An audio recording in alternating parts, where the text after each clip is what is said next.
Киднапирање од вонземјани. Првиот случај е со Линда, раскажува Хопкинс. Најдобриот случај со некој што сум работел досега. И тоа е невообичаено важно и тоа е темата на која работам во моментов. Тоа вклучува жена која беше киднапирана со која работев пред ова искуство. Таа беше киднапирана од стан на 12 кат во Манхетен.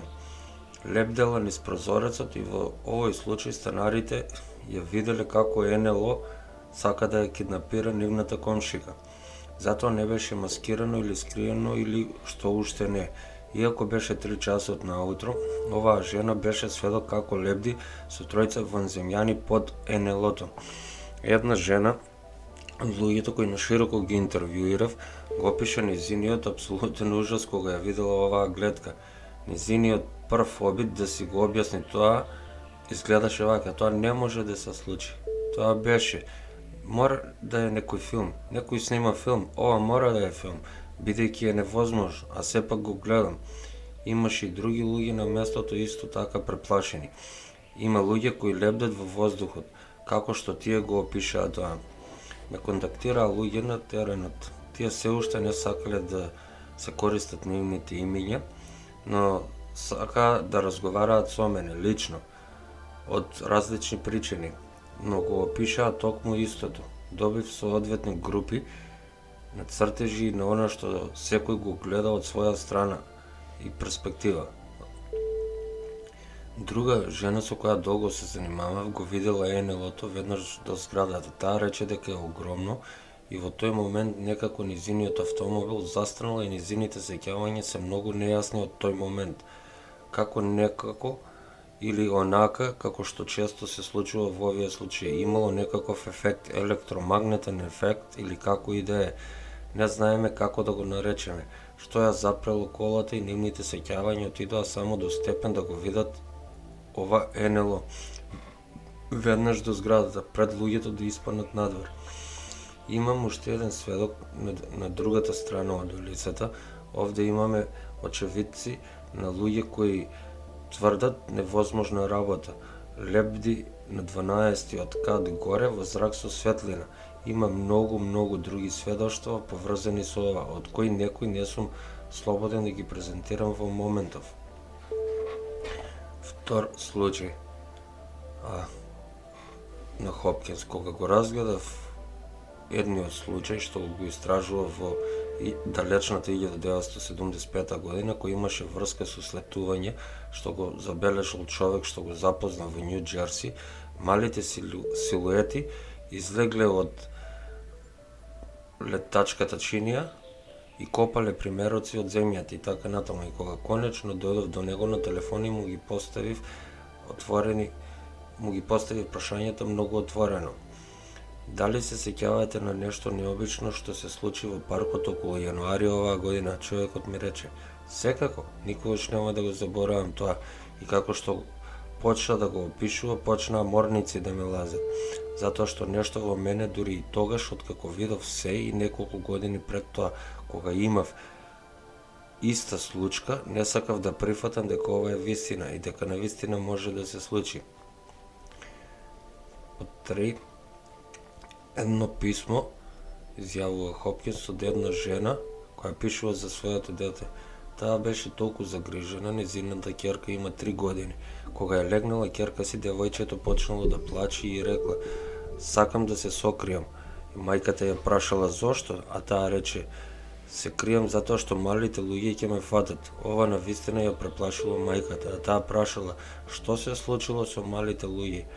Таа ми рече дека ќе влезат во низината соба, ќе извадат надвор дека имаат големи црни очи. Дека таа се качила на небото со нив. Прашав што се случило таму горе, а таа ми рече: ме однесоа на лекар. Следниот ден видела на телевизиска програма низината мајка седела таму со корица од книга за киднапирање со лица на вонземјанин.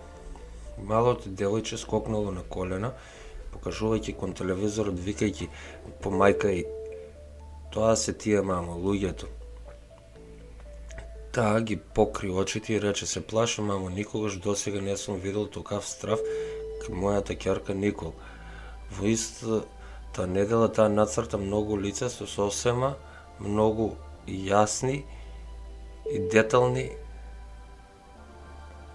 работи и темни очи. Исто така забележа во тоа за време додека ја соблекував 3 ситни подуени белези како иглички во близина на незиниот папук и исто под левата ноздра. Истиот ден таа исто така имаше прилично лошо крварење од носот. Откако се случи сето ова, таа од време на време спомнува дека и се случували други работи, како на пример ме повредија и така натаму.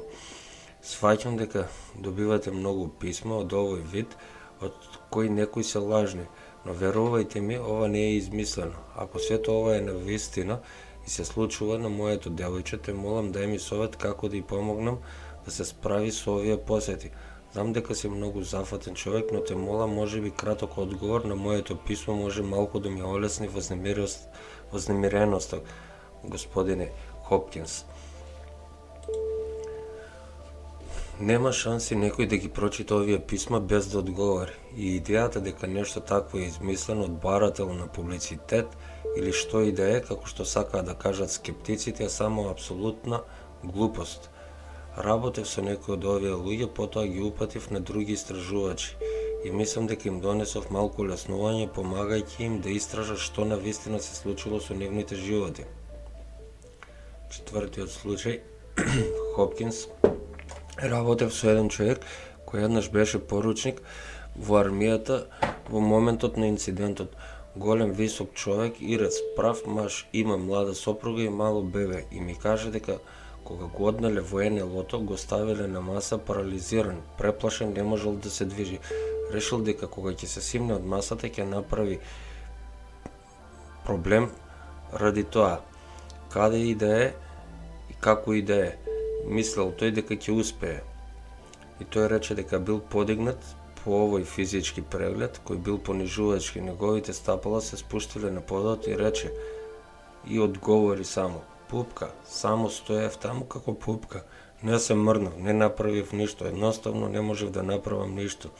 И дојде ова мала фигура и овие долги сиви прсти, се спружија и го фатија за зглобот. И тој рече: тој само нежно ме фати за зглобот и јас отидов со него. И рече: знаеш, јас бев гигант во таа соба, но јас бев исто така и бебе.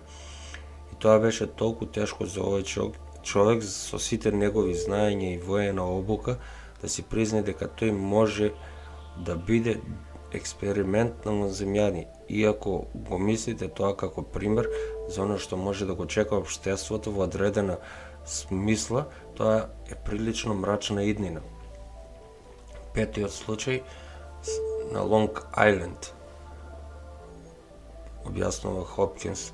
На Лонг Ајленд една жена со која работев имаше низа физички феномени кои таа ги опиша. Мислам дека во еден момент беше парализирана. Незиниот син утрото ги опиша овие фигури кои доаѓаат во собата. Беше енервно преплашен. Жената се сети како одела долу среде ноќ и не се сеќава дека се вратила. Се нашла во кревет. Имаше многу конфузија, но среде се ова соседите се јавија да кажат што е тоа во вашиот двор со сите светла на него. Значи имате сведоци кои случајно погледнале низ прозорец и го виделе НЛО-то на имотот на оваа личност. Па имаш вакви случаи повторно и повторно. Или ова се случи како што се случи, или пак имате некаква разработена колективна измама, вклучувајќи ги и децата на луѓето. Немам мотив за тоа, изјави тој. Мислам дека доказите се само повторно и повторно целосно убедливи. Овие случаи никогаш не ти се разнесуваат во лице и одеднаш, дознаваме дека тоа е тоа и тој некој бил измамник и правел ова или она. Тоа не се случува. Материјалот издржува секако вид на преглед. И впрочем, колку повеќе го разгледувате, толку повеќе докази се собираат за да ги поддржат вашите факти.